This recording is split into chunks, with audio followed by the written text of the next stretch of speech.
ભાવનગર શહેરમાં દિવાળીની ઉજવણી દરમિયાન મતવા ચોક નજીક બે જૂથ વચ્ચે ફટાકડા ફોડવાની બાબતે વિવાદ સર્જાયો હતો અને સામાન્ય બબાલ મારામારી પથ્થરમારાની ઘટનામાં ફેરવાઈ ગઈ હતી।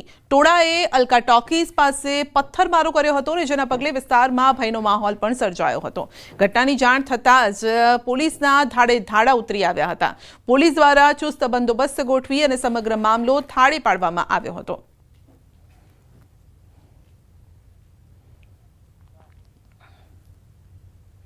દાહોદના ધામરડા ગામે ઢોર ચરાવવા ગયેલા વ્યક્તિઓને માર મારવામાં આવ્યો છે। ધામરડા ગામે એક વ્યક્તિ ઢોર ચલાવતો હતો અને તે દરમિયાન કેટલાક લોકો આવી તેને માર માર્યો હતો। આસપાસના લોકો તેને બચાવવા જતા હતા। 10 થી 15 લોકો આવી તેને પણ માર મારવામાં આવ્યો હતો અને આ ઘટનામાં 8 લોકો ઘાયલ થયા છે, જેને હાલ સારવાર માટે હોસ્પિટલ ખસેડવામાં આવ્યા છે। સમગ્ર ઘટનાની પોલીસને જાણ થતાં સ્થળ પર પહોંચીને વધુ તપાસ પણ હાથ ધરી હતી।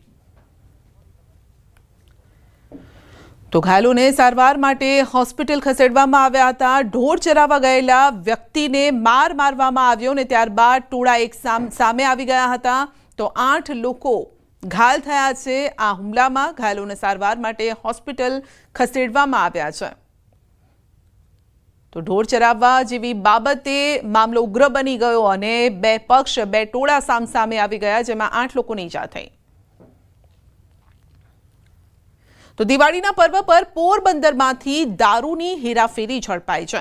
એલસીબીએ 810 પેટી વિદેશી દારૂ ભરેલ ટ્રક સાથે ડ્રાઈવરને ઝડપી પાડ્યો છે અને રાજકોટ પોરબંદર નેશનલ હાઈવે પર ટ્રકને ચેક કરતા પશુ આહાર રાજદાણમાં બાચકાની આડમાં દારૂની હેરાફેરી ઝડપાઈ છે। તો દારૂનો જથ્થો અને ટ્રક સહિત 1.38 કરોડનો મુદ્દામાલ સાથે ડ્રાઈવરની પણ ધરપકડ કરાઈ છે અને સાથે જ ટ્રક માલિક રાજુ અમરા કોડિયાતરના કહેવાથી દારૂનો જથ્થો મોકલનાર સહિત 3 આરોપીઓ સામે કુતિયાણા પોલીસ સ્ટેશનમાં પ્રોહિબિશન એક્ટ હેઠળ ગુનો પણ નોંધાયો છે।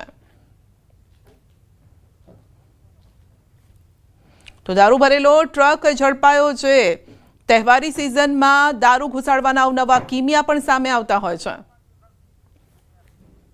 सीधा आपने ले जैसू हवामान विभाग की प्रेस कॉन्फ्रेंस में संभावना रहेगा गुजरात रीजन में, मेनली साउथ गुजरात की जो जिला है नवसारी, वलसाड, दमन, दादरा नगर हवेली और तापी, इसके लिए हम हल्का से मध्यम बरसात का पूर्वानुमान दे रहे हैं। और उत्तर गुजरात में जो 3 जिला है इसमें साबरकांठा, अरावली और महासागर के लिए दिया गया है।